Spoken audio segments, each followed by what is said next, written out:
of Madam Mayor. She will be here shortly.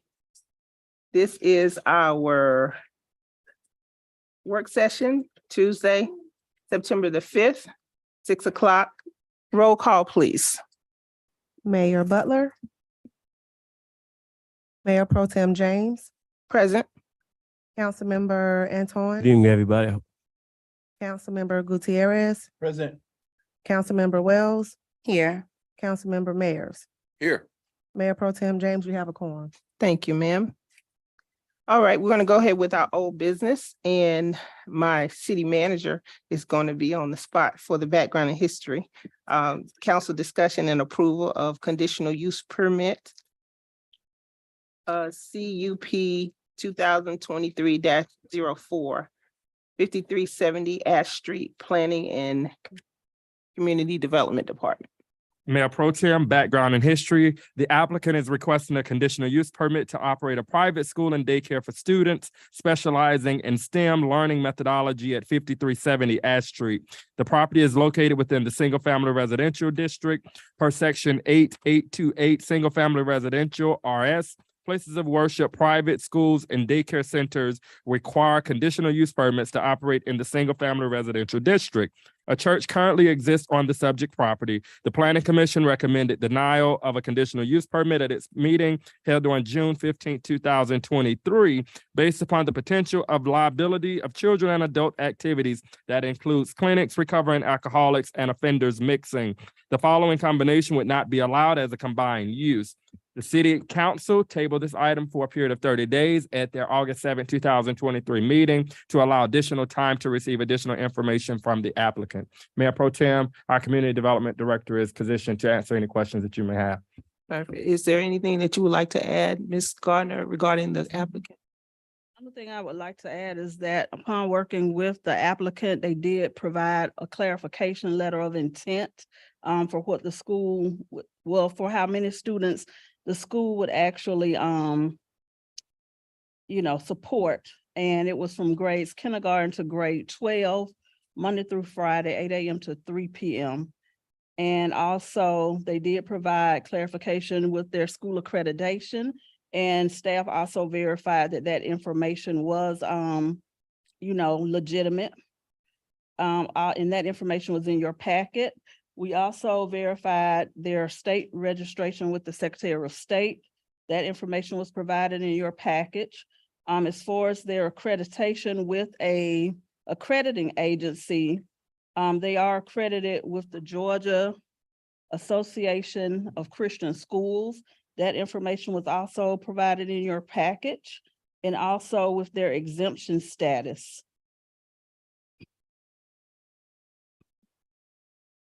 Okay, so are they not wanting to have the what is it? The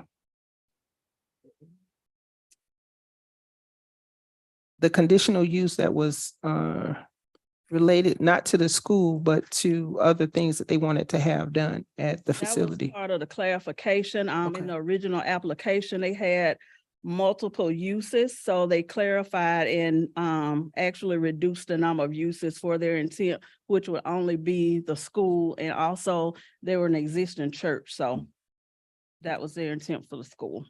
Okay. Any questions from the council? No, sir. Okay. No, ma'am.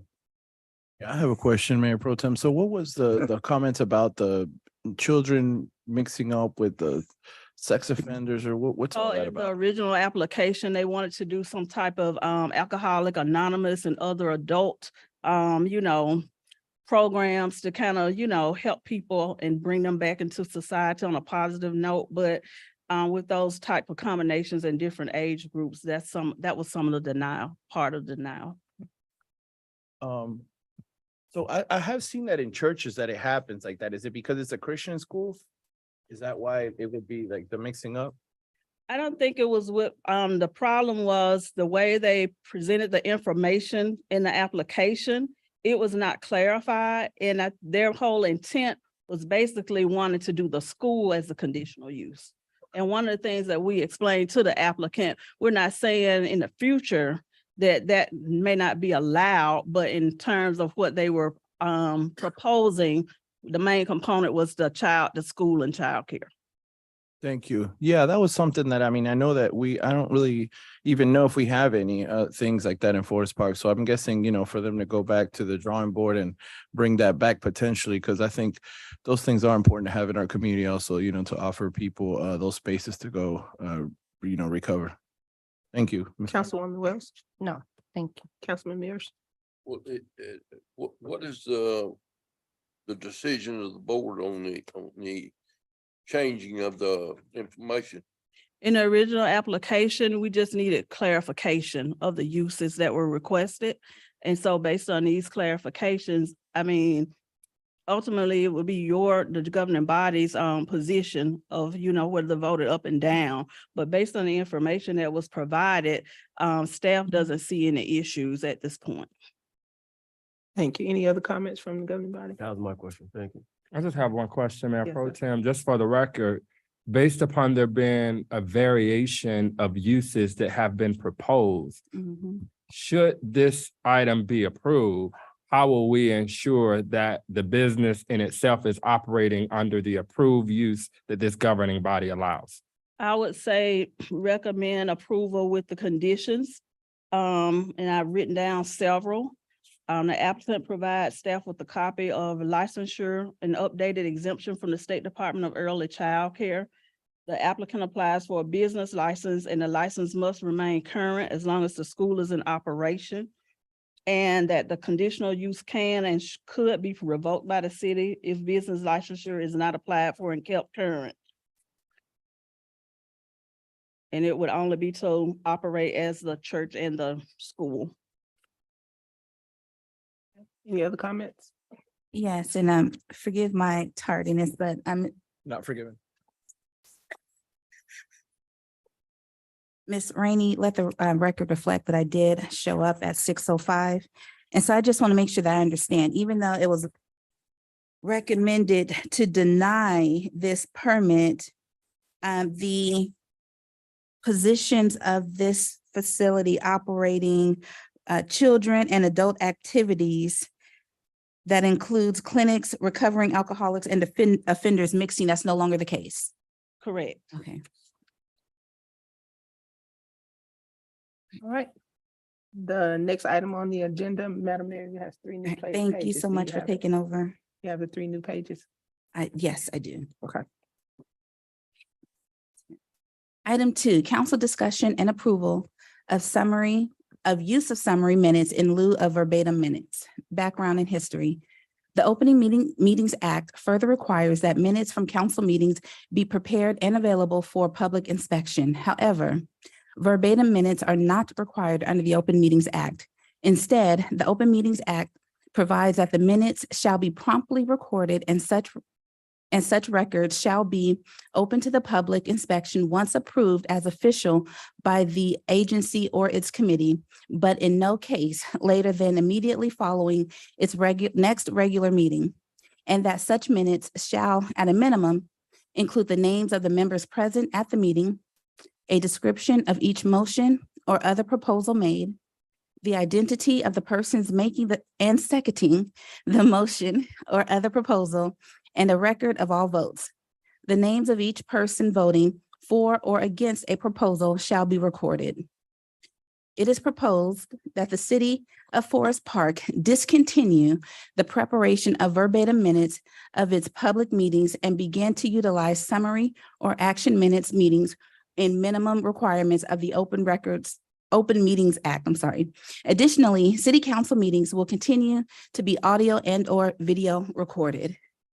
Let's see. Mr. Clark. Yes, ma'am. Council members, as we try to streamline our processes across the city, this is just another attempt for us to streamline the way in which we are doing minutes. As you know, doing verbatim minutes is taking a depiction word for word for the majority of it. And we feel that we have it covered with not only our audio and video, but also with summation minutes. within 48 hours of the meeting, we would provide through the city clerk's office a record of all of the actions relative to these council meetings. And then by the next meeting, we will provide you a general summation of the items and the dialogue that happened amongst council members.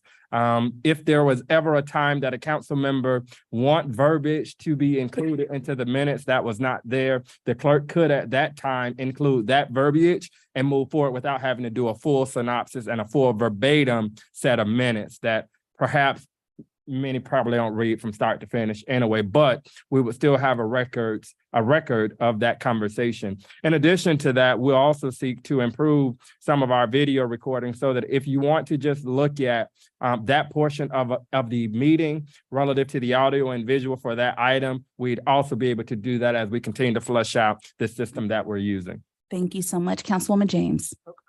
Councilman Antoine, Sounds good. Councilman Gutierrez, For the record, I read all the minutes, every single word. Councilwoman Wells, and Councilman Mears. No, ma'am. All right, thank you. Item 3, council discussion and approval of animal control agreements with Lake City and Riverdale. Background and history. It is proposed that the city update its intergovernmental agreement with Lake City, under which Forest Park provides certain animal control services to Lake City. The agreement was last updated in 2011. It is also proposed that the identical agreement to be used to provide animal control services for the city of Riverdale. Under the new agreement, the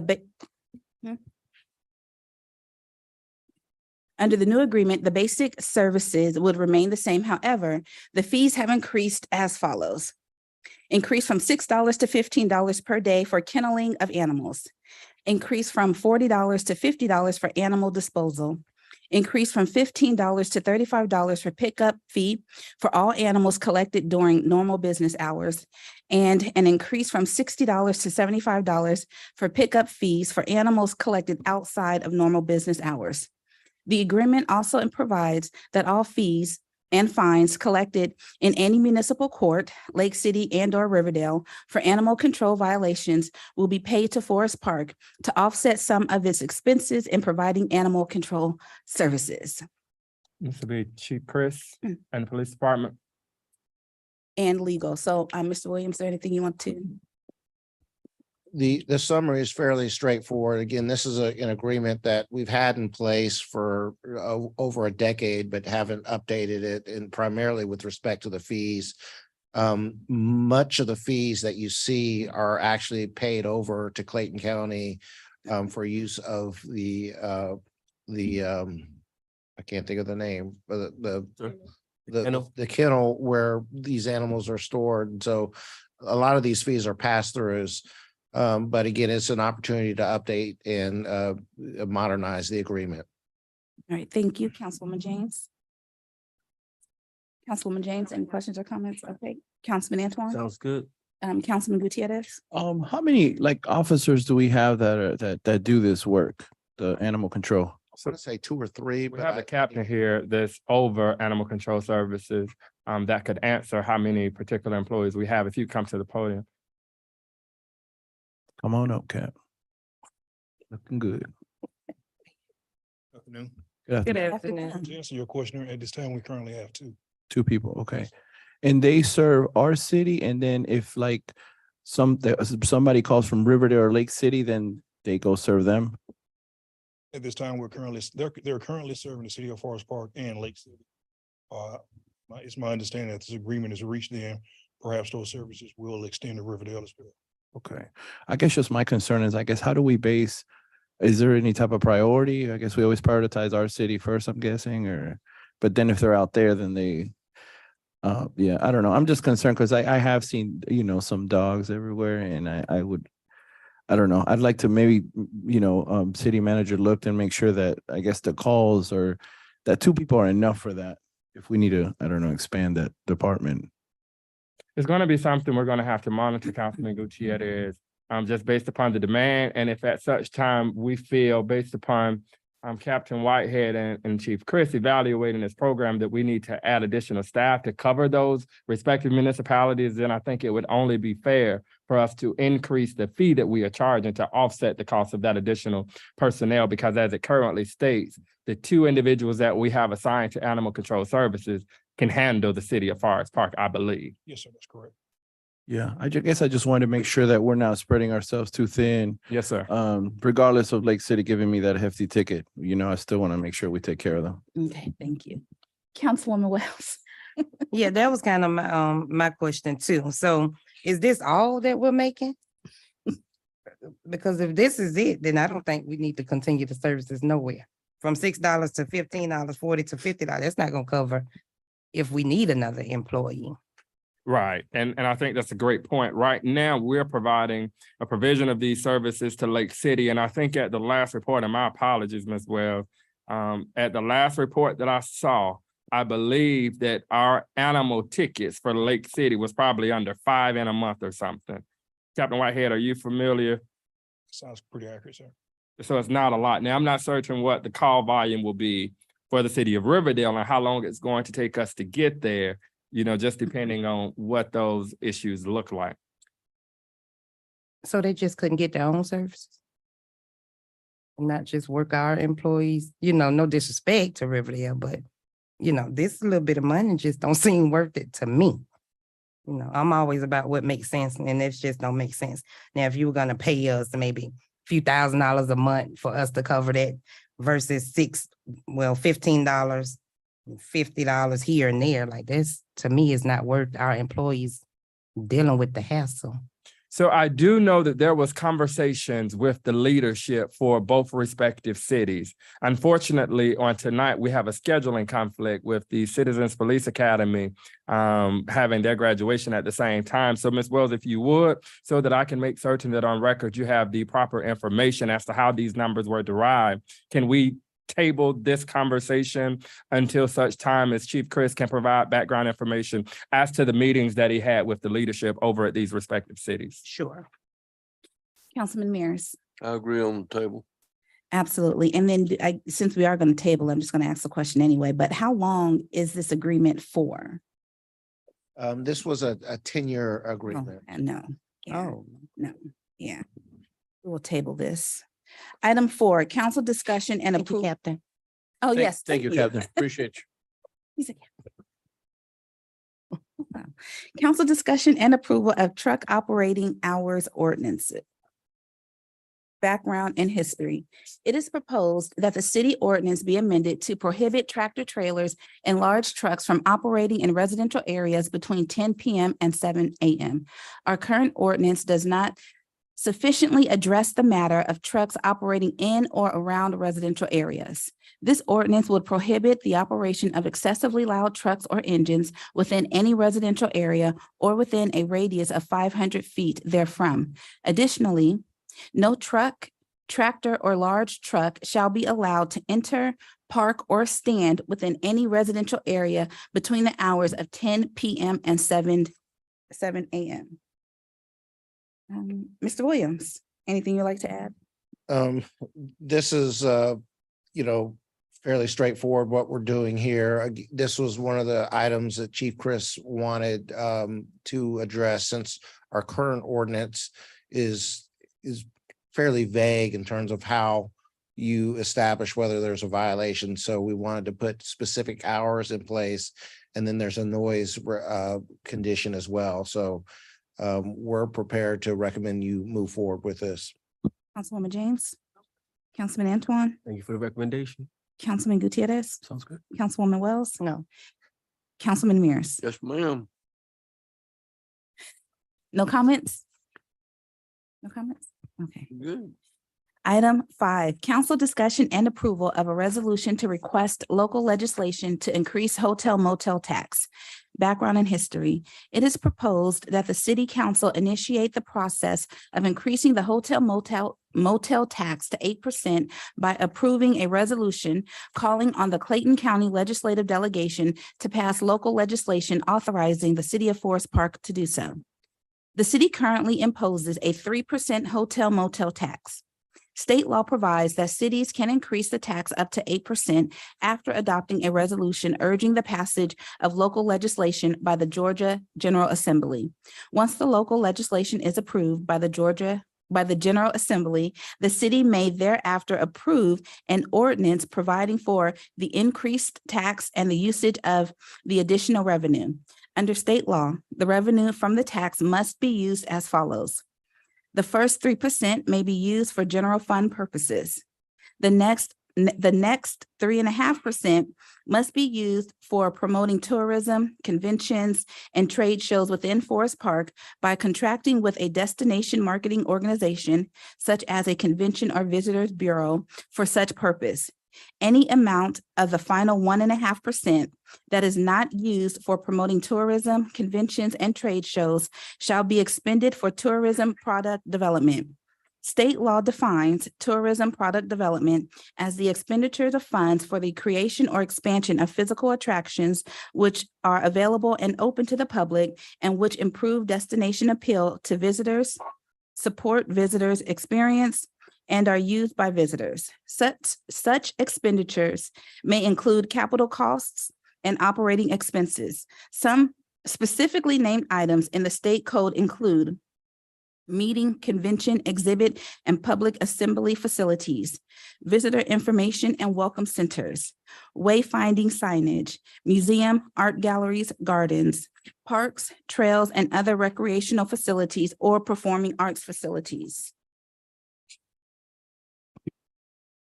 All right, Mr. Clark, is there anything you would like to add? Yes, ma'am. Council, this is a part of our submittal for our 2023-2024 legislative priorities. We've passed out the infographic for the priorities that we are considering for this legislative session.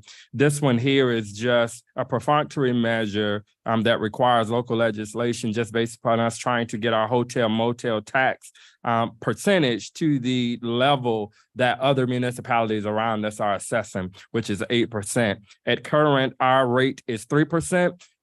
If the council so approves, this would be submitted to the Clayton County local delegation, comprising both the representatives as well as senators, for us to have this introduced into the upcoming General Assembly, beginning in January.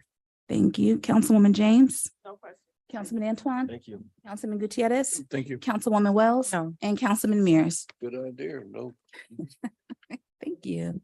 Item 6, council discussion and approval of a resolution recognizing the cancellation of the 2023 municipal elections. Background and history. The qualifying period for candidates in the 2023 municipal elections closed on August 24th of 2023. As of the end of the qualifying period, only the incumbents in wards 3, 4, and 5 qualified as candidates, with no opposing candidates qualifying in each ward.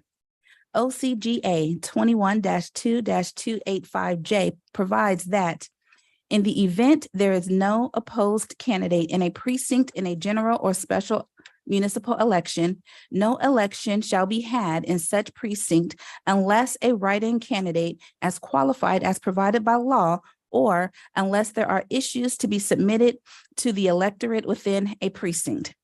As of August 31st, no person qualified as a write-in candidate, and there are no ballot questions submitted to the voters of the city of Forest Park in the 2023 municipal elections. By operation of state law, no 2023 municipal election shall be conducted because there are no opposed candidates in the 2023 municipal election. No write-in candidates have qualified as provided by law, and there are no issues to be submitted to the electorate. The resolution acknowledges the cancellation of the 2023 elections under state law and directs staff to take the necessary steps to inform the voters of the cancellation. Mr. Clark or Mike, anything? So, I mean, it's pretty perfunctory. We wanted to place this item on the agenda, both Attorney Williams and myself, just for transparency purposes, because the law and the statute is clear that we shall not hold a municipal election because there are no opposing candidates.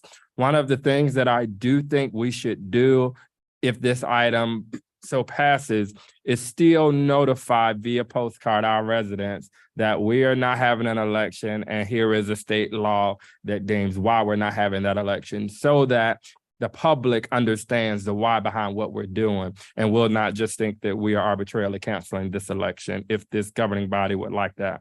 Thank you. Councilwoman James, No comment. Councilman Antoine, comments. Councilman Gutierrez, Councilwoman Wells, No comment. and Councilman Mears. No comment. Item 7, council discussion and approval of a citywide janitorial contract. Background and history. Legislature for citywide janitorial contract. The city of Forest Park solicited citywide janitorial services to various departments throughout the city of Forest Park. Each contractor shall furnish all labor, equipment, and supplies necessary to perform the services. The city of Forest Park reserves the right to add or delete facilities or spaces as deemed necessary during the terms of the contract. The term of the contract is for 3 years with an additional 2-year option, which will be brought back at the time to the city council for approval.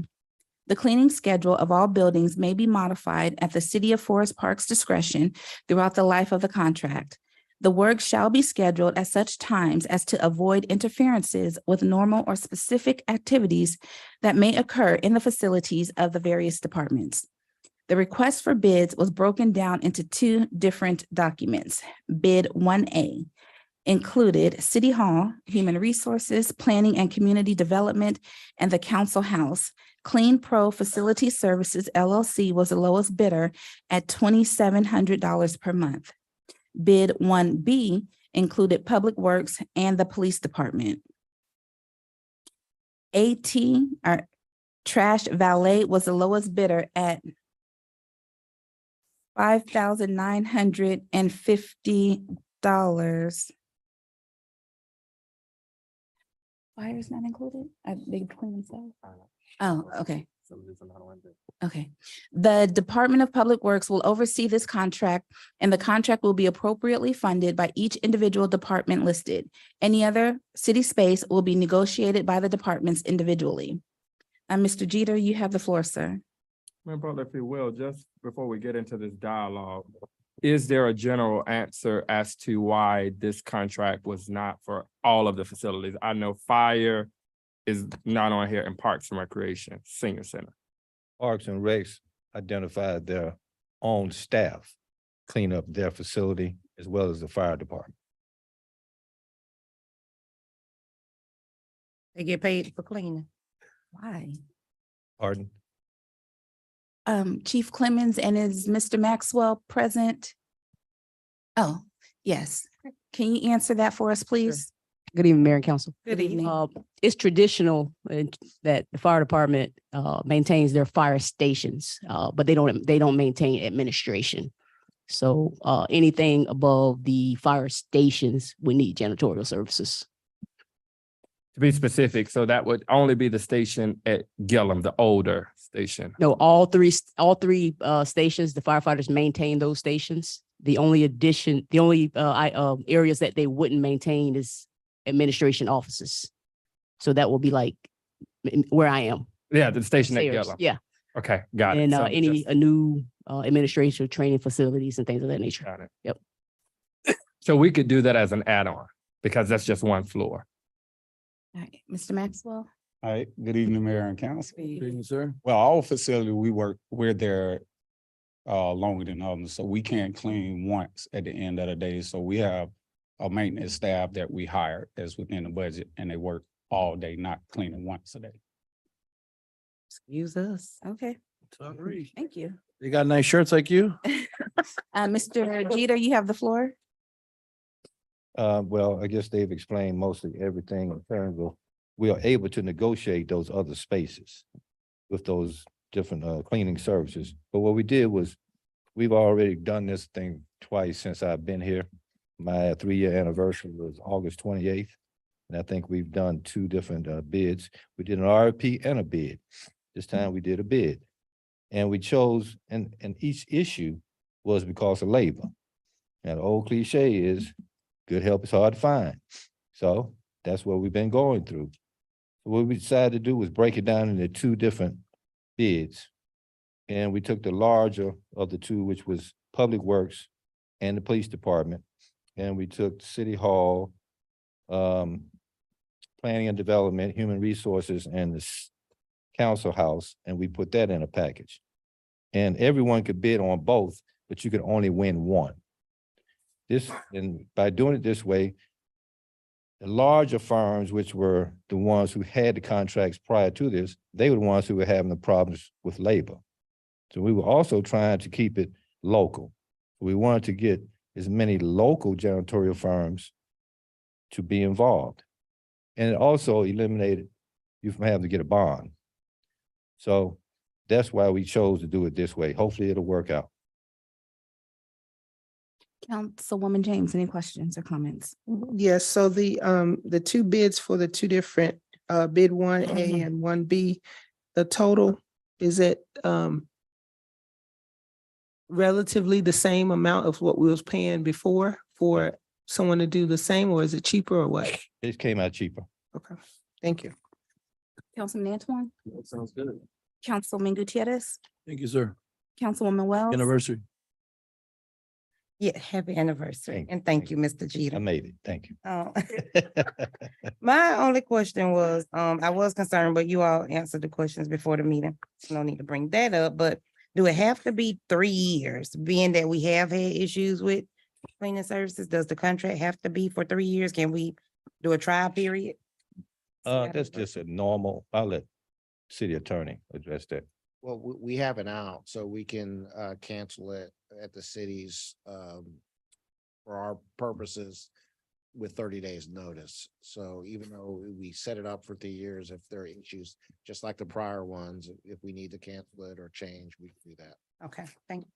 Councilman Mears. All right, thank you, thank you.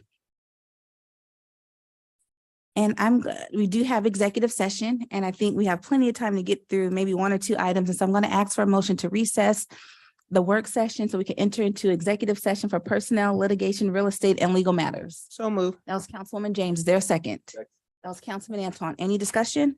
All in favor? Aye. Opposed? All right, thank you. We shall return. Not me. I Don't got add on to the next one. Yes, Make ma'am. the next one longer. time today. We do got time.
Excellent time. All right, thank you everyone for being patient. Is there a motion to adjourn the executive session and reconvene into our work session? So move. That was Councilwoman James. Is there a second? That was Councilman Antoine. All in favor? Aye. Opposed? All right, thank you. There's nothing for us to vote on from executive session right now. So is there a motion to adjourn the work session? So move. That was Councilwoman James. Is there a second? Second. That was Councilman Antoine. All in favor? Aye. Opposed? All right, thank you. So it is 7:01. And the regular session for mayor and council for Tuesday, September 5th is called to order. Ms. Rainey, can we have our roll call, please? Yes, roll call for the regular meeting of September 5th, 2023. Mayor Butler, Present. Mayor Pro Tem James, Present. Councilman Antoine, How's everybody doing? Hope you're blessed. Councilman Gutierrez, Present. Councilwoman Wells, Here. Councilmember Mayers. Here. Mayor, you have a quorum. Excellent, thank you. Dr. Beeler, are you doing the invocation tonight? All right, thank you. So all those who can stand, please do so for tonight's invocation and then remain standing for the Pledge of Allegiance.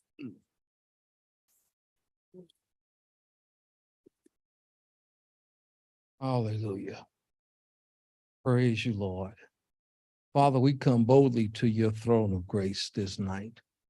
We come in a new and living way through the blood of Jesus Christ. We come crying to you, Father, for truly you are our Father. And Lord, I pray right now that your love, Lord, that you have poured out to us, we will be able to pour it out to others. We realize, Lord, that you've told us to love one another, even as you have loved us, Lord, to love each other. And Lord, I pray right now that this city will be known for its love of the people, Lord, that it will show forth its care. Lord, the things that it already have done, let it be magnified and grow even more, Lord, that it will be seen as a place where people can come and be accepted, be helped, be nourished, be built up, be prosperous, and Lord, yes, live a peaceful, prosperous life, Lord. Lord, I ask you to bless the leaders of this city, that they will always remain diligent, Lord. Diligent to remember that their mandate is to bring this city into a new place. Lord, I ask you to help them remember that they are the servants of the people and not the people, their servants. Lord, I ask you to bless them, Lord, with a humble and prosperous and wise spirit. I ask this in Jesus' name. Amen. Amen. Pledge Allegiance to to the the flag flag of the United States of America and to the republic for which it stands, one nation, under God, indivisible, with liberty and justice for all. Well, we already did our roll call, so you have the floor, Mr. Clark, for your city manager's report. Yes, ma'am. I'll be brief tonight, Mayor Butler. As we do with every month, we like to recognize our new employees that we have. So I'll ask our department directors to come up to the podium, if you would so allow Mayor Butler for them to introduce the new employees that are here with us on tonight. Yes, sir. I'll start first with Miss Randy Rainey, this is our first day as our new city clerk.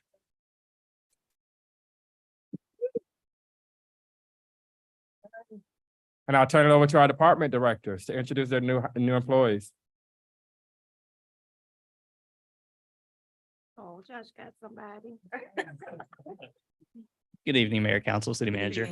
I'd like to introduce Rodney Virgil here. He is starting his first day, so he's got over 10 years of experience in information technology. He's joining us as our senior system engineer.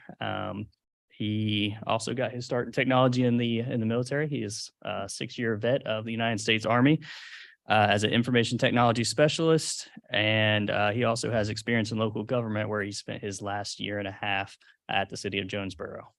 So we're very excited to have him and glad he's here. All right, we also have new hires in our fire department. I know that some of them they're not here. Police department, public works, I know we had a new hire, Mr. Jenks, if you will.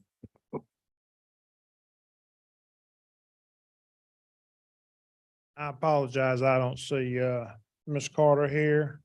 She must have had a family issue, but she comes from several years from City of Atlanta as a crew leader. She is parks foreman.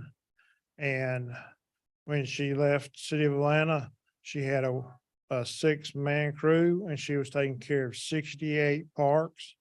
So got high hopes that she will give the motivation and everything to get it behind. And we got a couple more hiring. So next month we'll have some more on board also. All right.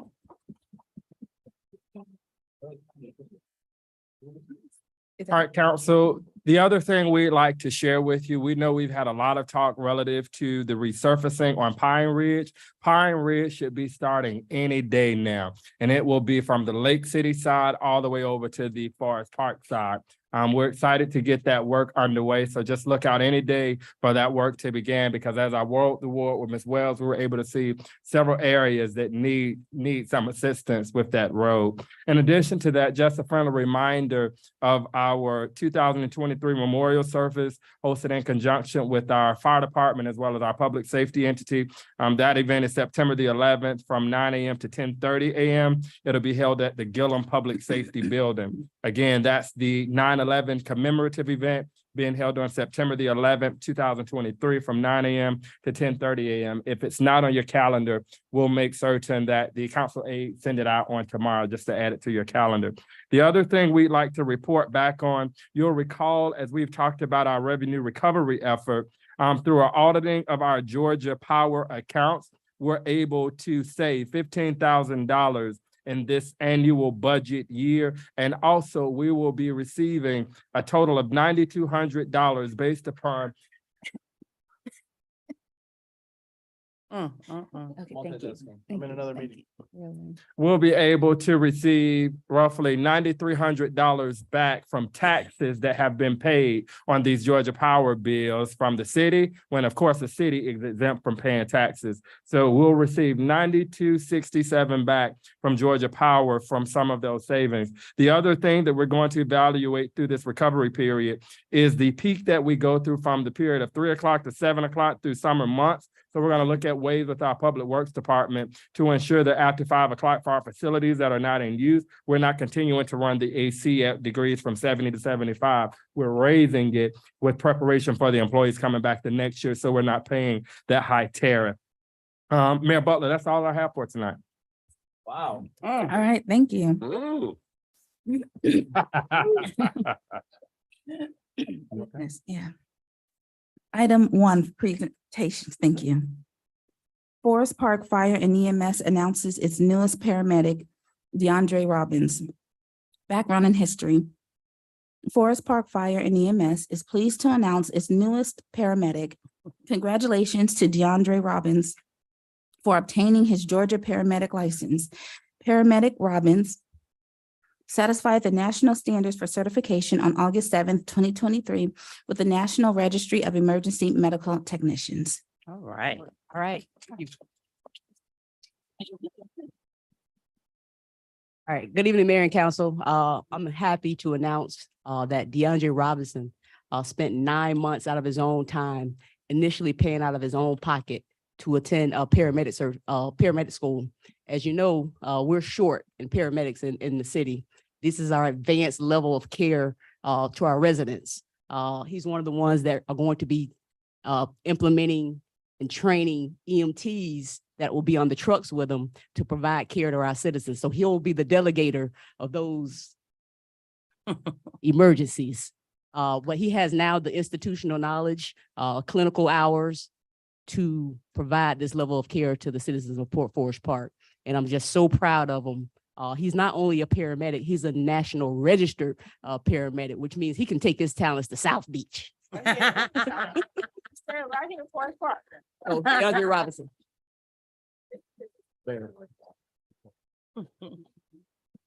Mayor and City Council, that's my first time saying that. It was a long journey. It was a strenuous journey. I got 2 kids. I got my wife in the back. I got my mom. I got both of my kids.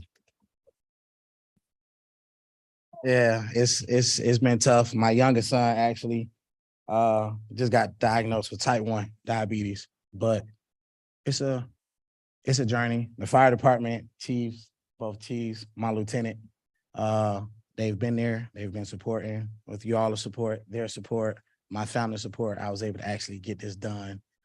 The clinicals, taking care of the kids, cooking, coming to work, doing overtime, taking care of the fine citizens of Forest Park. So it's an honor for me, and I hope to serve you all and the city well. And it's a new day. That's right. So if I can have one more comment, Mayor, this is a part of that paramedic reimbursement initiative that we just implemented for folks like this, that, you know, that they're giving back to the citizens, but initially it came out of their pocket. So I'm happy that Mayor and Council agreed to reimburse the men and women like this with that contract.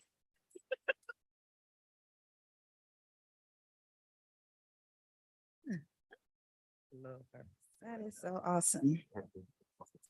Item Mayor, 2. hold on. Oh, yes, sir. Yes, I was gonna ask the city manager for our next meeting, if we could get an update about the COVID, the new variant that's coming on. We will, From- we'll get with our emergency management services just so that we can provide just some forecasting as to what we're looking at in the fall of this year.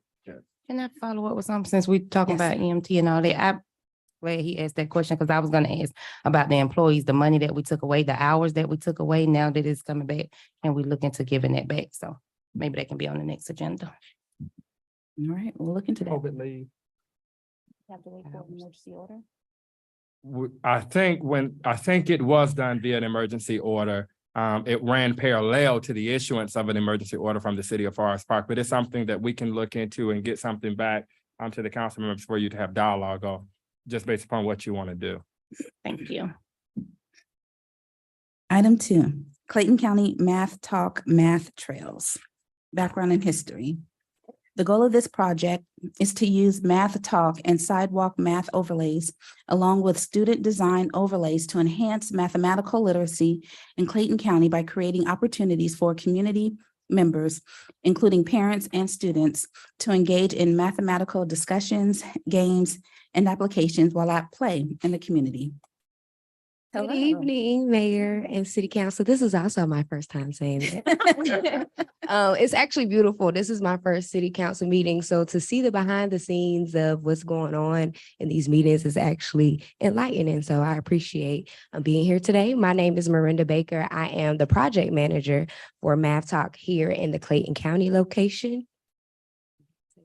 I know they know you. I know the show. These are people. But as stated, Math Talk creates a unique opportunities for young children. Just take a moment to look at the screen to see what do you notice about the kids, the parents, and also the youth. The use of technology as well.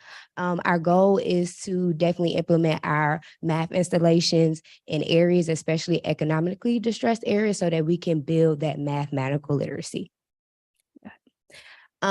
So Math Talk has been working closely with Clayton County Public Schools. I have been also working as a liaison with Dr. Tanya Clark over the mathematics department, also Jonesboro, City of Jonesboro. I have worked with City Manager, Mr. Clark. I appreciate all of your help.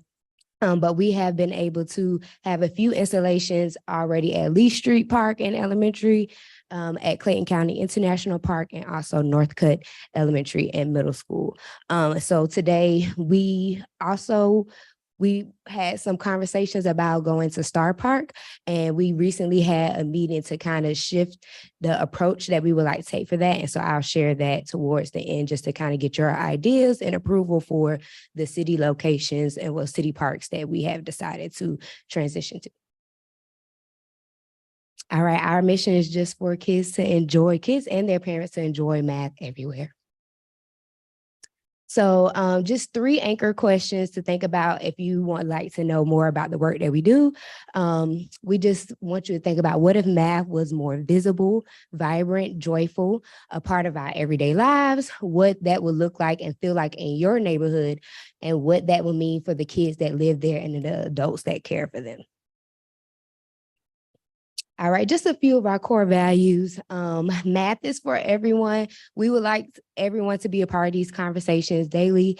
Our organization was created by Omo Moses. He was inspired by his father, Bob Moses, in the Algebra Project. So this has just been 4 decades of this family improving math in different neighborhoods across America. All right, and our 3 pillars that we would like to anchor to is explore, engage, and exchange and enjoy.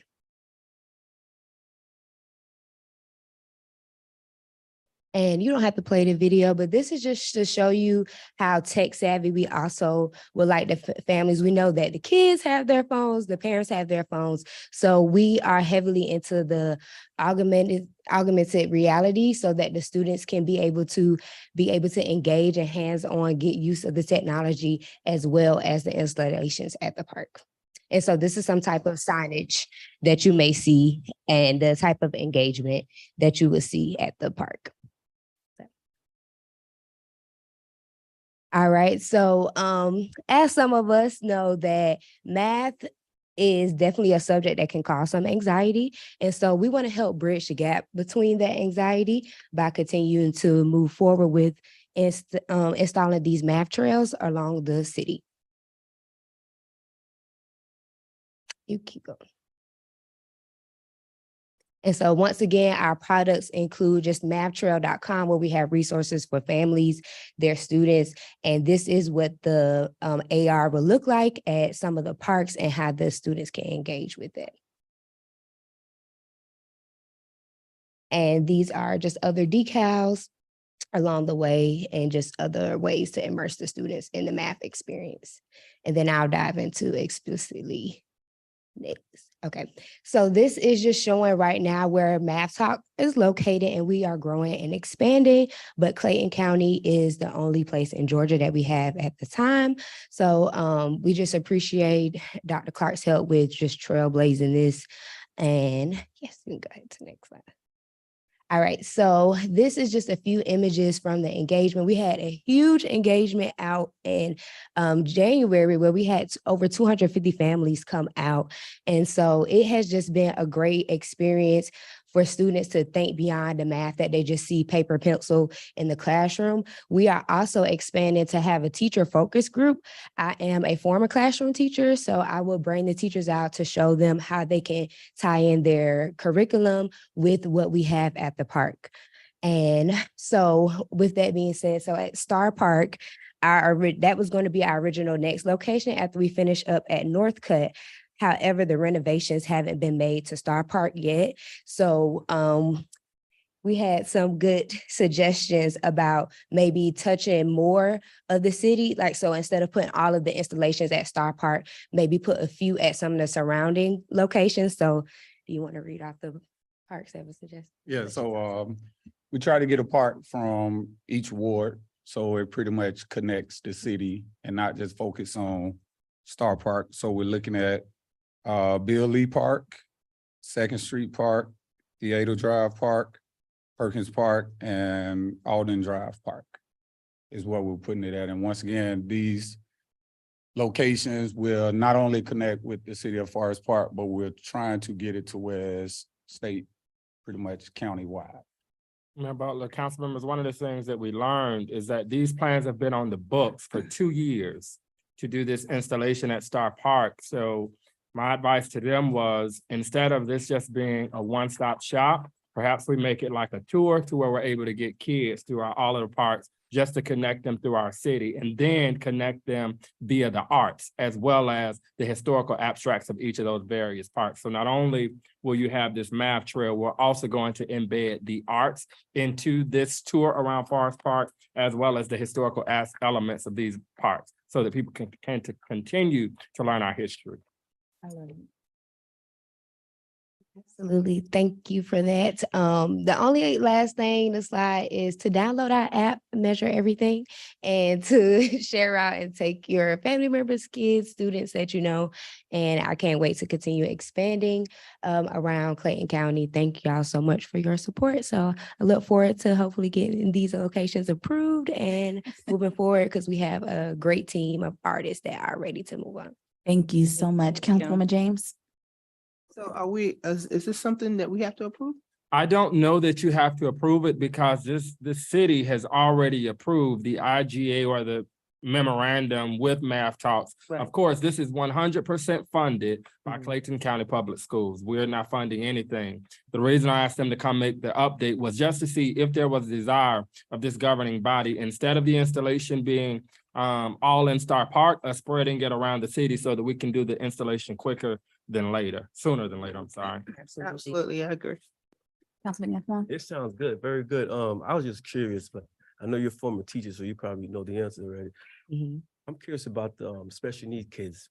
Will your program be accommodating special need kids? I think by being able to partner with the teachers to be able to show them and also the parents, because of course, with the teachers, we want them to send out a focus group as well to the parents that they work with to kind of get them to understand how they can dig deeper. But it is definitely differentiated, I think, with the different pictures, patterns, the codes. It just allows for differentiation for all able communities. How many hours? Does it take? It depends on our team. Sometimes we have more artists than others. And, you know, with artists, their schedules are always flexing, but we do now have a 6-man team. So it shouldn't take as long as it has in the past to complete them. But our location in Cambridge, they're experts. They really get through each installation, maybe 2 weeks. So The best. thank you. Thank you very much. Councilman Gutierrez. I love the presentation. It's very educational. I'm really excited about this. I have 2 questions. I guess one is, we do have a high, bilingual population here. So maybe in the future, considering that piece of maybe adding, even though math and numbers is a universal theme, but just the language. Oh, no, all of our decals have Spanish translations. Oh, on them. perfect. Okay, Boom. great. Boom. Next. And then I guess my question is, as far as the upkeep of it, would you all like do that as well? Because it seems to be like painting on spaces. Yes, so we do have our artists. So we were able to launch Lee Street July of last year. My lead artist and I went back out and we were able to see what points they need to touch up. So That's yes, really they will be, we actively monitor the installations and we go back to retouch. Okay, and I guess we'll have a launch when all this happens so we can. Yes, absolutely. Thank Our next launch will be with Northcutt. I am thinking to have like one of the math nights as an incentive because we know sometimes parents have a hard time coming out, but we want them to be able to see it and the teachers so that we can build that community. So we will have food trucks. And so that would be an incentive to kind of get the families out to learn about math, but also have some math fun with their kids. So, Can you share with us your contact information? yes, can you go to the next slide? I think another one. And another one. Yeah, we just keep going. I didn't want to keep y'all through all of this. Okay, there we go. So this is our growth officer, Javier's information. So if you want to take a picture, but my personal information is Merinda, Merinda at mathtalkpbc.com. Thank you. Councilwoman Wells. No, just thank you so much. I think it's a great idea. I don't know who idea it was to put it in all the parks, but I think that's a great idea because they are a part of the city as well. So thank you, Mr. Maxwell, Mr. Clark, and thank you so much, Melinda. Yes, thank you. Thank you, everyone. Councilman Mears. Yes, ma'am. I thank you too. I just wonder, is there any upfront cost to get started to get it into the parks? Oh, no, it's already been funded by Clayton County Public Schools. Oh, okay. Well, thank you. Yes, no problem. You can give them some Thank money you if you both. want. No. Thank you. Thank you. Y'all have a good one. Thank you, ma'am. Public comments, Mr. Parker.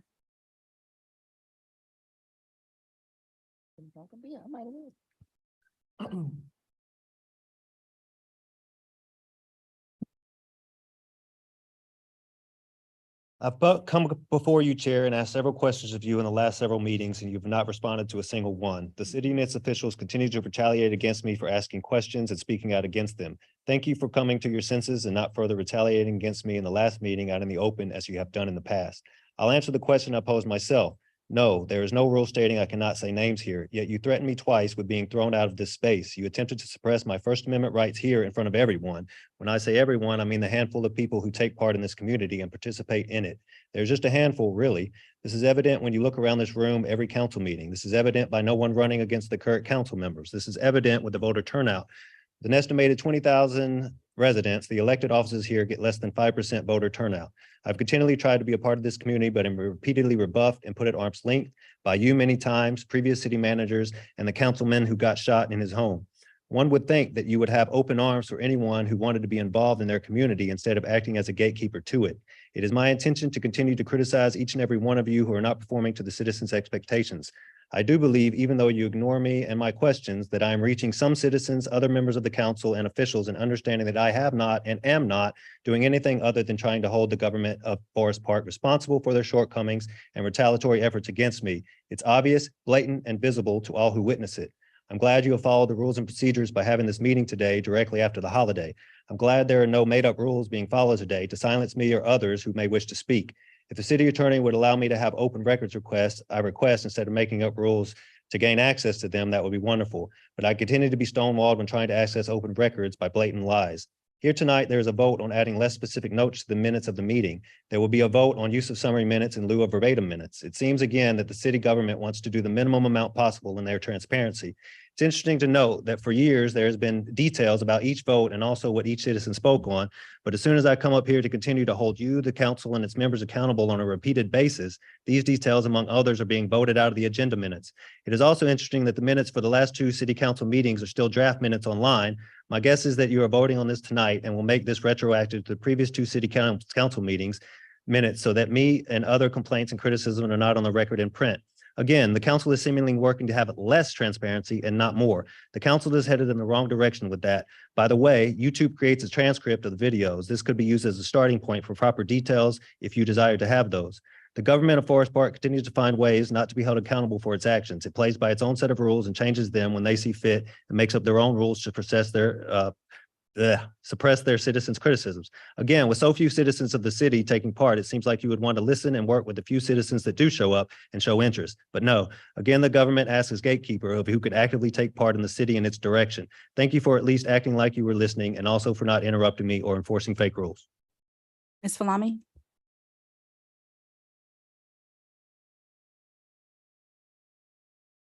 Good evening. Thank you. I wanted to come and kind of piggyback on the previous meeting.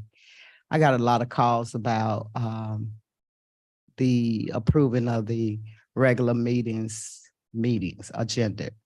And a lot of constituents didn't understand the Robert rules or even the Robert rules in a nutshell.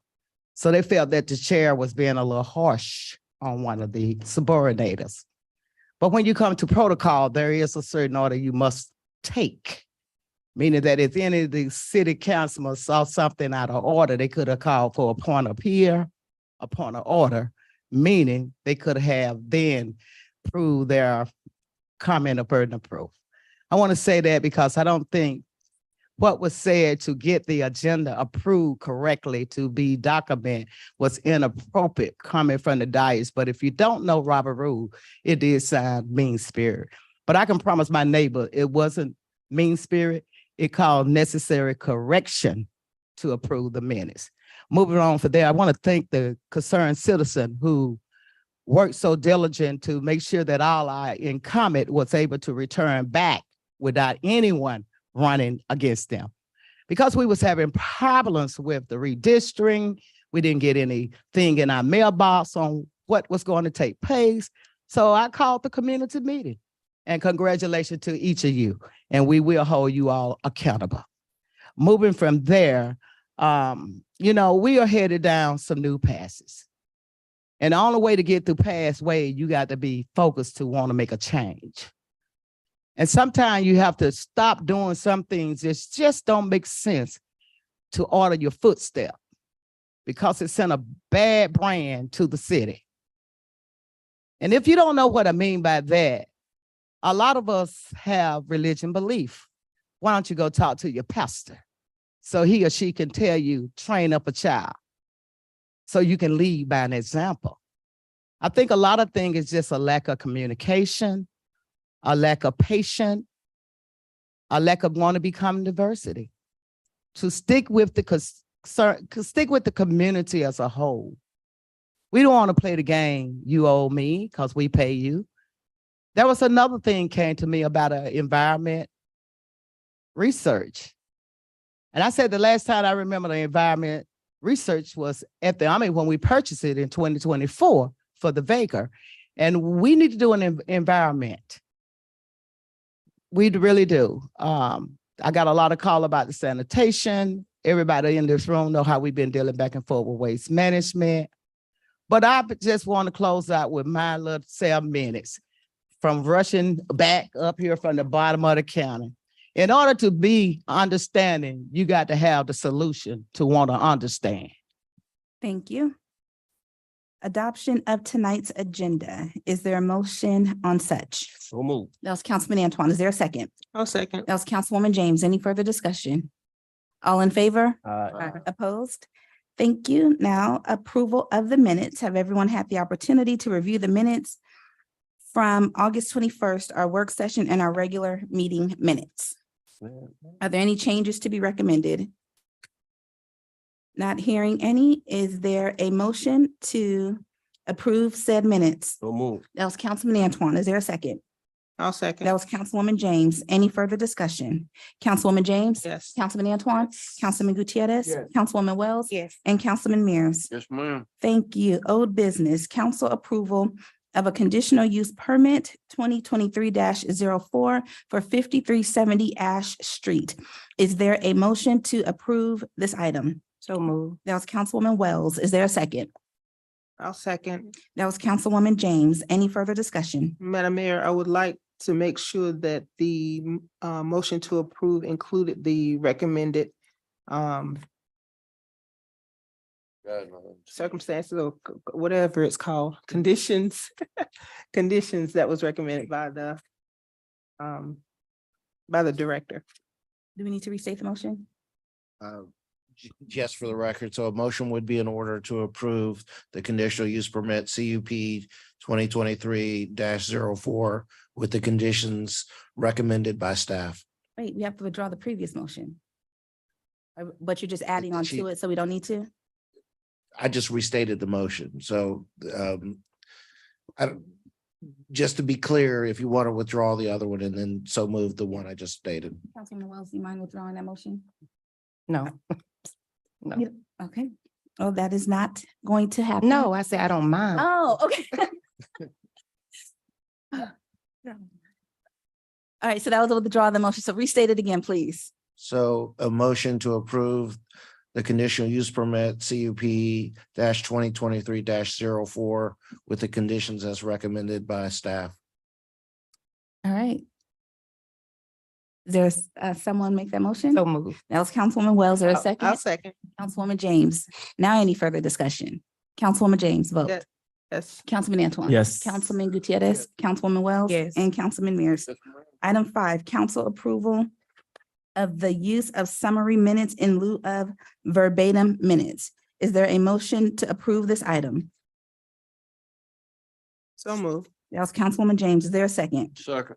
That was Councilman Mears. Any further discussion? Yes, Madam Mayor. Yes, ma'am. So I'll say I do hear Mr. Parker's sentiments on the minutes, and I know I was one of the ones that really liked the verbatim minutes, but because of the toll that it has on our staff, I think that having the opportunity to add additional items that we might seem necessary for the residents, we can do that. And so if the summation is not detailed enough as we, the council, look at it, we can always add to it. So it's not to keep us from being transparent, is to make things a little bit more efficient for our staff. Councilman Antoine. No comment. Councilman Gutierrez. Councilwoman Wells. Yes, so I too agree with Councilwoman James. I think it would be easier on our staff, but I do want to make sure one thing I took away from his comment, as far as the minutes or how they are right now before we vote on the summary minutes, like they should be on there verbatim on the website. So I just want to make sure we get that taken care of. And yeah, that's it. And Mayor Yes. Butler, we will make certain, once minutes are approved, they should be final minutes, not, perhaps it's something dealing with the minutes that are posted on the website, but this motion tonight, approval of this item would be for all subsequent meetings. Right. You know, including this one, and future minutes, not the minutes we've done in the past, because you've approved those as they were presented verbatim. Right. Thank you. Councilman Mears. No, wait a minute. I'm good. All right, I will call for the vote. Councilwoman James. Yes. Councilman Antoine. Yes. Councilman Gutierrez. Yes. Councilwoman Wells. Yes. And Councilman Mears. Yes, ma'am. Thank you. Item 6, council approval of animal control agreements with Lake City and Riverdale. Now, initially, we were going to table this item, but Chief Chris is with us. And so Chief Chris, could you come to the podium, please? And I'm going to call for a motion before we enter in discussion because there were some questions for you. So is there a motion to approve this item? You guys got, thank you.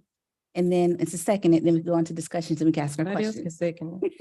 Councilwoman Wells, thank you. So now it's open for discussion. No, I said somebody else can second. Oh, someone want to second it? Second. Thank you. Okay, now you want to ask your questions? Yes. But I was okay with tabling it, so that's why. Hey, hi, Chief Chris. How are you? Good evening. So my question was, to me, it just don't seem worth it, putting our employees, being that we only have 2 animal control officers, and the little amount of money that we're receiving from these municipalities. So my question was, besides the what we're charging them, the $15 and the $50, was there more? No, ma'am. Anytime there's a trip, there is a fee associated with the trip. But as of right now, the animal control would only just be a backup for like Riverdale. So for instance, if all of the animal control was tied up in Clayton County and or they had an extended ETA, then that would be the only time they would reach out to us.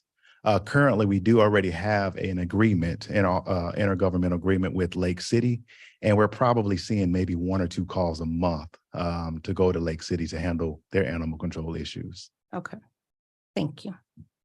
My pleasure. Councilwoman James, questions? No. Councilman Antoine? I think that's a good idea because, you know, the population of Lake City is less than 2,000 people. It's not 2,000 people is going to have pets, you know, so it definitely is worth it. Councilman Gutierrez, questions or comments? No comment. Just want to support you, Chief. If this is something, you know, 'cause I know we all rely on each other for different support. So if this is something you deem appropriate, then you know, you have my support. I don't really understand the fees, to be honest with you, but I know that, you know, you're charging them what you should. Yes, sir. Anything else? No. Councilman Mears? Yes, in these new numbers that we got for charges, did we incorporate the wear and tear on the trucks and equipment and fuel and all that kind of stuff? If we have to go there, that will cover all our expenses. Yes, our trip fee will. Yes. So my only question was, this contract is for 10 years? Well, I think legal will have to comment So on that. the original contract we had with Lake City was 50 years, so we reduced it to 10. We can, there is a provision where we can, just like the other contracts we have, we can terminate if we have a desire to. But whatever your pleasure is, we can insert the appropriate time period. Okay. I got a question. ma'am. Yes, sir. So we have the option to back out if we see fit, if it's not suitable to our benefits, right? Yes, sir. There's a notice provision and we let them know. That's good. Thank you. All right, I will call for the vote. Councilwoman James? Yes. Councilman Antoine? Yes. Councilman Gutierrez? Yes. Councilwoman Wells? No. And Councilman Mears? Yes. Thank you. Item 4. Thank you. They got it for me as well. Council discussion and approval of truck operating hours ordinance. Background and history. Is there a motion to approve this item? So move. That's Councilman Antoine. Is there a second? I'll second. That's Councilwoman James. Any further discussion? No. Councilwoman James? No. Councilman Antoine? No. Councilman Gutierrez? Is Councilwoman Wells? Yes, one question with the waste management, because I see the time was from, I think it was 10 to 7. What's the time for waste management to start operating? Wasn't it 6? I believe it's 7. It's 7? Okay, that was my only concern. I just wanted to make sure it was. And that was a lot of why this revision was brought forth, so that the language within that particular contract with waste management mirrors the language that is within our code, because it made it impossible for the police department to enforce provisions of that contract because it wasn't also in our code. So this cleans it up to where it's in both places, I believe. That is correct. And Councilman Mears? Yes. Okay, I will call for the vote. Councilwoman James? Yes. Councilman Antoine? Yes. Councilman Gutierrez? Councilwoman Wells? Yeah. And Councilman Mears. All right, Yes. thank you. Council discussion and approval of a resolution to request local legislation to increase the hotel motel tax. Is there a motion to approve this item? Mayor, I make a motion that we approve the resolution to request local legislation to increase hotel motel tax. Thank you. That was Councilman Antoine. Is there a second? I'll second. That was Councilwoman James. Any further discussion? Councilwoman James? Yes, so thank you for this. I appreciate this. I think it's gonna help. The comment that I would ask is, I've had reports of residential homes that are operating similar to like a hotel motel. I want to make sure that we kind of get code enforcement, do whatever we can to make sure this is not happening in our residential area. Yeah, Butler. Mhm. We are aware of the increase of complaints relative to the Airbnb situation around the city. I don't see Mr. Jeter. My understanding is we have an RFP that we are about to let, or we have let, relative to creating legislation to directly enforce Airbnbs, I believe is what we have. And so we're just going to push that forward because it's separate than this particular tax, but we are aware of the increased numbers of Airbnbs around the city. Councilman Antoine? No comments. Councilman Gutierrez? Councilwoman Wells? No. And Councilman Mears? Yes, ma'am. I do think we need to, which we are, put a lot of emphasis on it because it's widely taken over. In my Ward 5, there's people all 2 or 3 opening pretty regular. And it's causing a lot of dissension in my ward where there's a lot of things going on that people that's been there forever and ever that we need to get a handle on it. So I'm for it. Thank you. I'll call for the vote. Councilwoman James? Yes. Councilman Antoine? Yes. Councilman Gutierrez?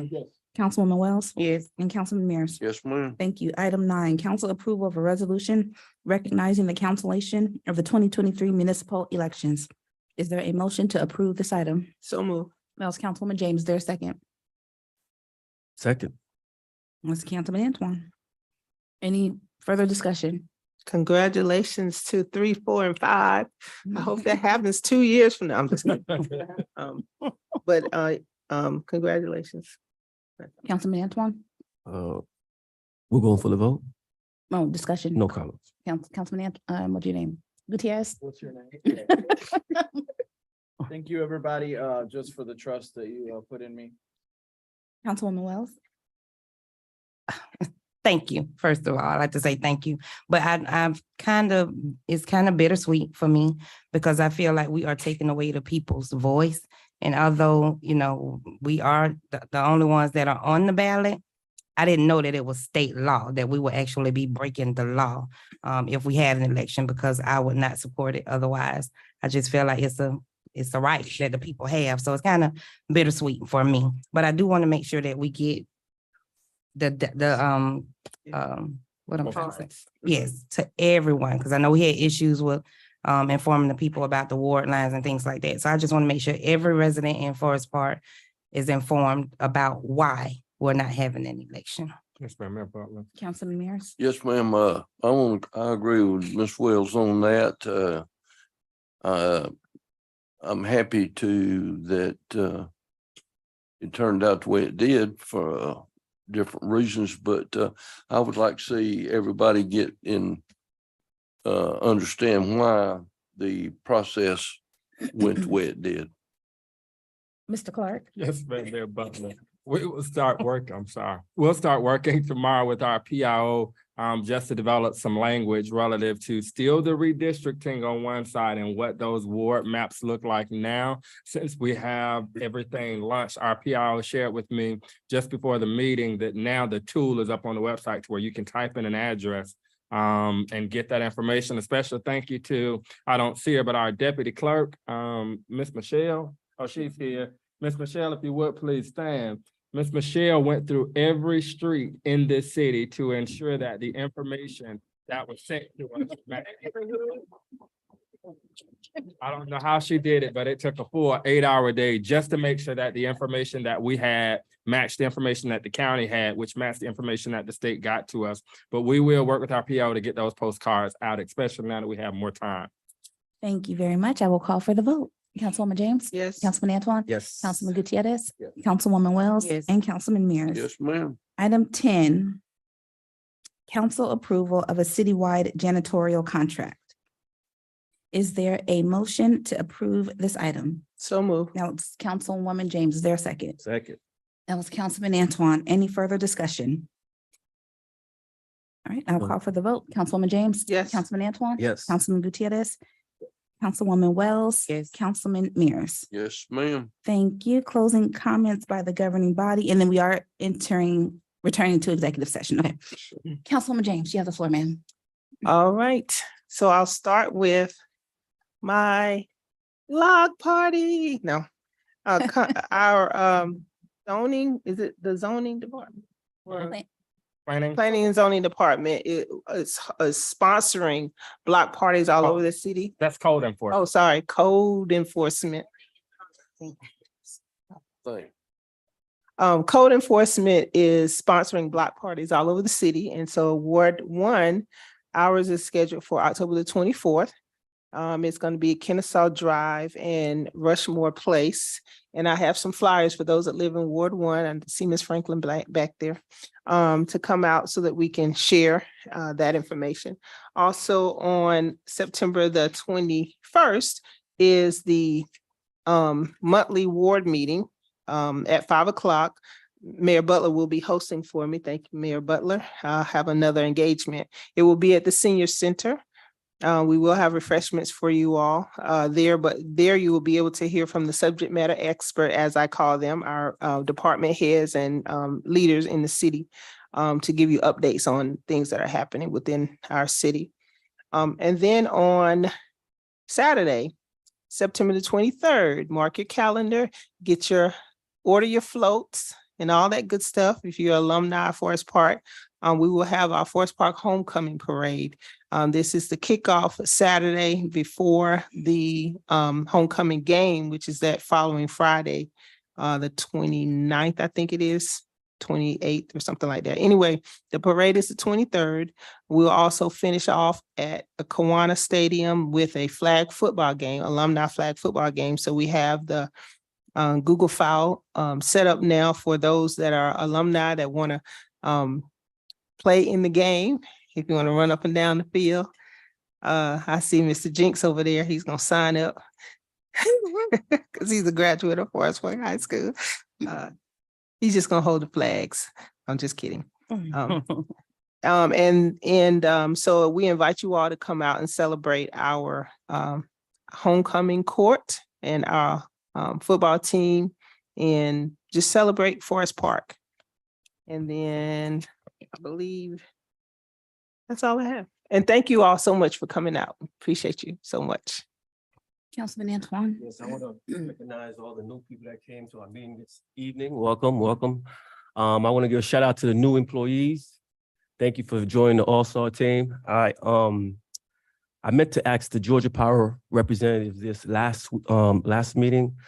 As you all know, the commission has gave an increase that your Georgia Power bill will be going up.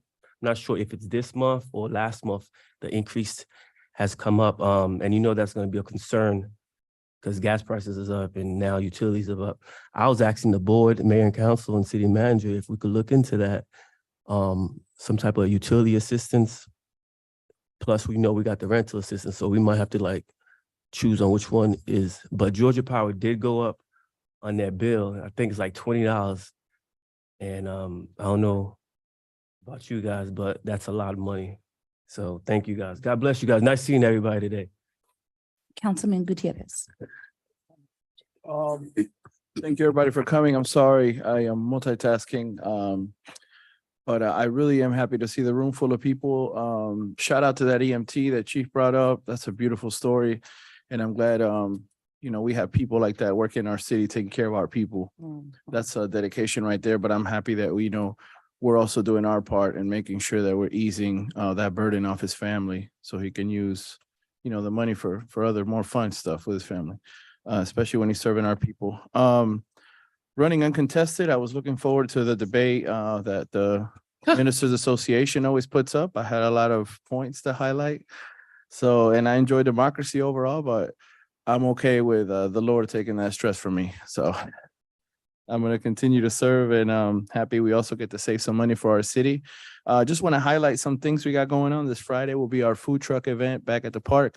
We're going to be showing the Little Rascals.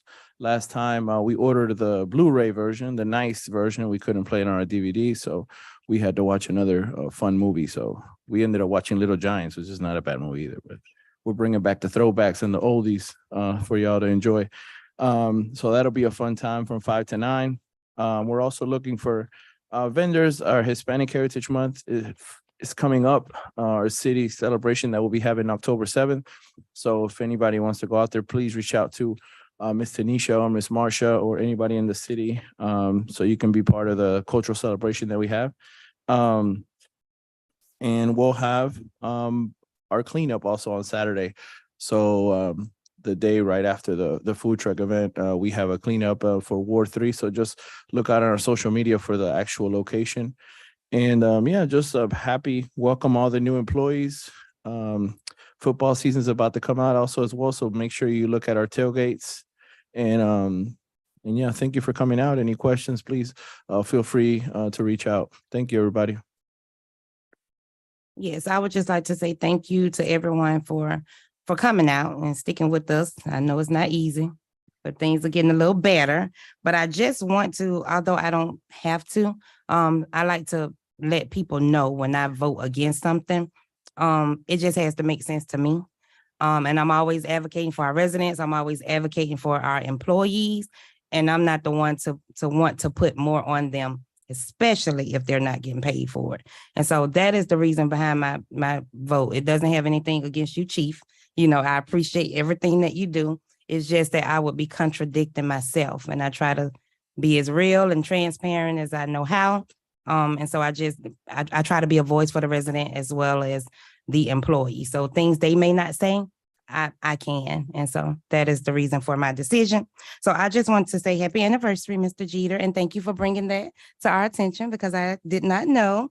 So happy anniversary, and thank you so much for all that you do and give to the city of Forest Park. We appreciate you. And I want to say welcome to our new employees. We are happy to have you on board. I think you are joining a great team.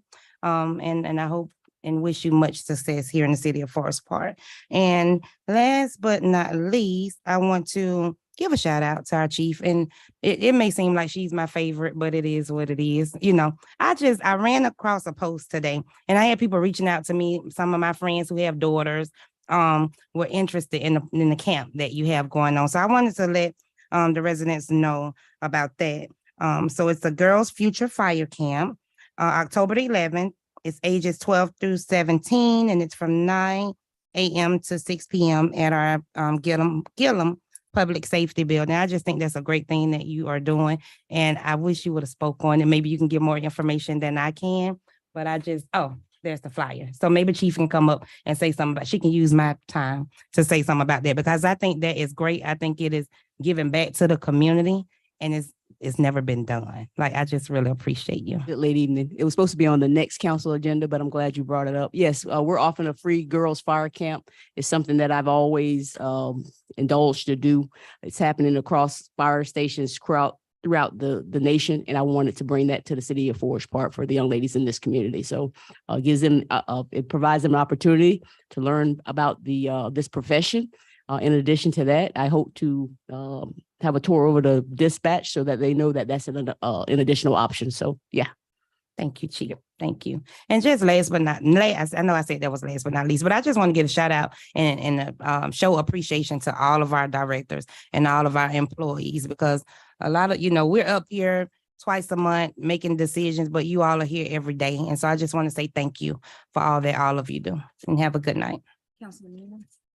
Yes, ma'am. I got two items. I want to relate to my block party to meet with the code enforcement people and everything will be next Tuesday at Cedar Circle or Cedar Drive Circle over there in Ward 5, and there will be some one-on-one with the powers to be, and if you got questions and things that's going on in especially my ward, that you can ask them personally if you can't go online like we've got for the information. And then the other thing is that I always recognize the sexy senior citizen of the night. And here again, it's Mr. Willie back there in the back. He told me not to say a whole lot about it, but Willie, we appreciate you coming and living here in Forest Park all your life and taking care of your business. Thank you, sir. Councilwoman James. Yes, I wanted to come back and congratulate our city manager. I'm surprised he didn't have it on his report, but he had a wonderful event. I don't know what it's called. It's a French something. Dinner en blanc. Yeah, what he said. Say it again. Dinner en blanc. Yeah, that's what he said. It was an all-white event. It was beautiful. He was able to raise over $30,000 for the city of Forest Park beautification efforts. This is something that has never been done in our city in this magnitude as a city manager to host something like that. And it was to highlight the beauty that we have in Forest Park. So if you all I believe there's some pictures out online. If you all get a chance to see some pictures, don't hold your eyes wide open. Oh, no, I'm sorry. But if you see some pictures, it was beautiful. We had some folks that was decked out in their white, and it was just lovely to see. So congratulations to our city manager for his 100 days. And he also unveiled the new Click Fix. One click. So you can download it on your phone and you'll see things around the city. You can click on it and it goes directly to the department that it needs to go to. And I think Mr. Clark gets a copy of it as well, but it's just a rise in technology that we have in the city of Forest Park. So congratulations on that, sir. Thank you. Yes, I just had one more thing. Director Walker, because everybody was talking about their block party and I already had mine. So I just want to say thank you so much, because you brought something different to the community. Like, people don't see code enforcement out in the community, fellowshipping with the people, informing them on what it is that code enforcement do, so they won't be as reluctant, when you all approach them. So I think that was a great thing. And I'm all about being in the community and fellowshipping with our people. So I just want to say thank you to you and your staff for that. Thank you so much. Mr. Clark. Yes, ma'am. Mayor and council, we were negligent in going over the entire legislative agenda. And so we have to submit this week. So we just wanted to briefly go over this legislative agenda, what we had to do, because certain elements required an actual vote of this body. We just wanted to make certain that the governing body is in favor of the submission for this year's 2023-2024 legislative priorities. For economic development, our priorities are to support revenue recovery efforts stemming from businesses strained by the pandemic, request introduction of legislation to increase the Forest Park Hotel Motel tax from 3% to 8%. We're pulling it up on the screen so those in the audience can follow along. And finally, a request to our federal delegation for additional funding for the pedestrian bridge to complete the model mile across Forest Parkway. The next item would be broadband accessibility. As most of you know, when you travel throughout the city of Forest Park, depending on where you are, the service is really, really bad. And so we are looking to seek additional funding from our federal delegation relative to broadband accessibility for elections. Councilman Gutierrez, I know this is something that you were passionate about. When we do have elections, just the ability to ensure that we're able to offer our ballots in multiple languages, just based upon the different diverse ethnic groups that we have, racial groups that we have here. For housing, request introduction of legislation to support minimizing the statewide restrictions on rental inspections. This was something that Attorney Williams brought forward relative to efforts of the past, just to allow our code enforcement officers to enter some of these residential units when they have major complaints. Also, just any and all legislation for funding to mitigate the eviction numbers that are happening across the city of Forest Park. Councilwoman Wells, I know you are adamant about that rental assistance. We're looking to bring that back. We had hoped that it would be on this agenda, but we're looking to revamp the program. And if there is a desire to do rental and utility assistance, just based upon the raise in tariff, that's just something we can consider as a governing body. And then support legislation for a blighted property tax. What this is an additional tax imposed upon property owners that are absentee, don't live here, but they think it's okay for their properties to look subpar. This would just allow us the ability to impose an additional tax to make it stricter for them to keep a bad looking property in our community and live in a pretty subdivision somewhere else.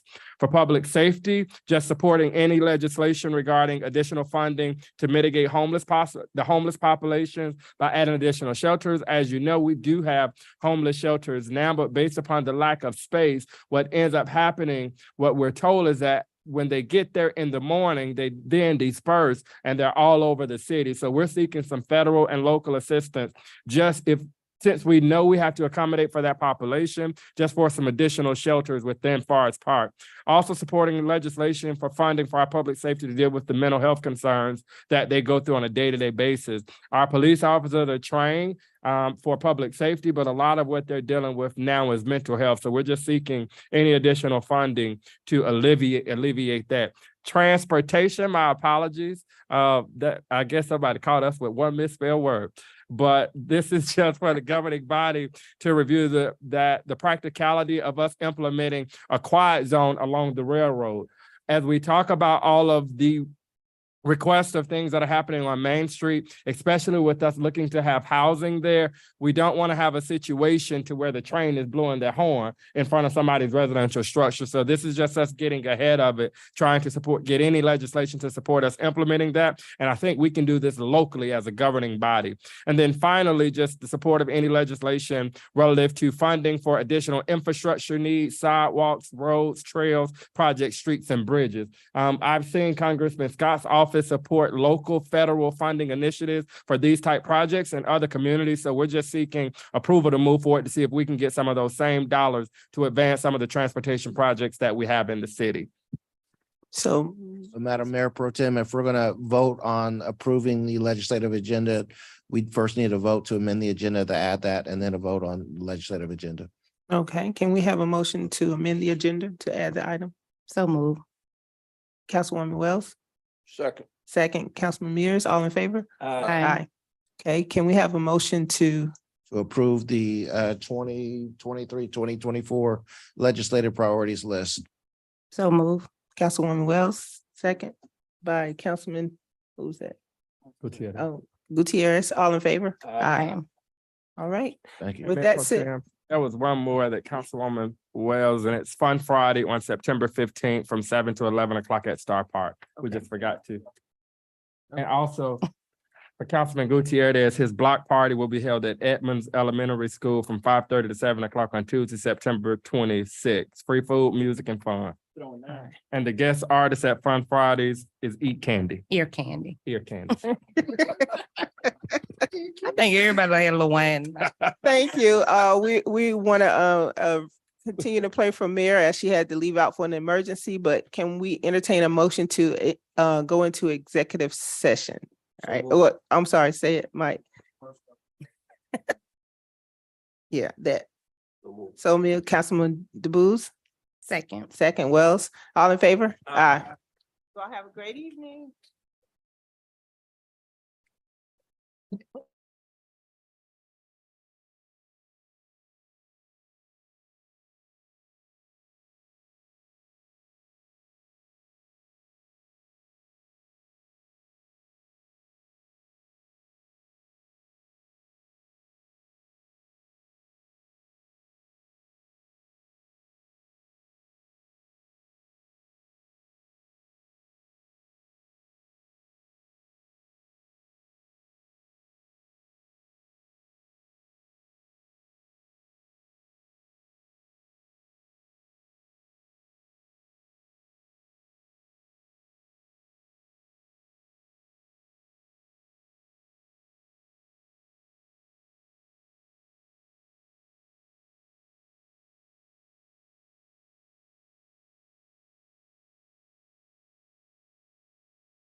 And reconvene into our regular meeting. So move. That's Councilwoman James. Is there a second? Councilwoman Wells, all in favor? Aye. Opposed? There's nothing to vote on? Is there a motion to adjourn? And So moved. Councilwoman Wells, second by Councilman Mears, all in favor? Aye. All right, thank you guys. I know.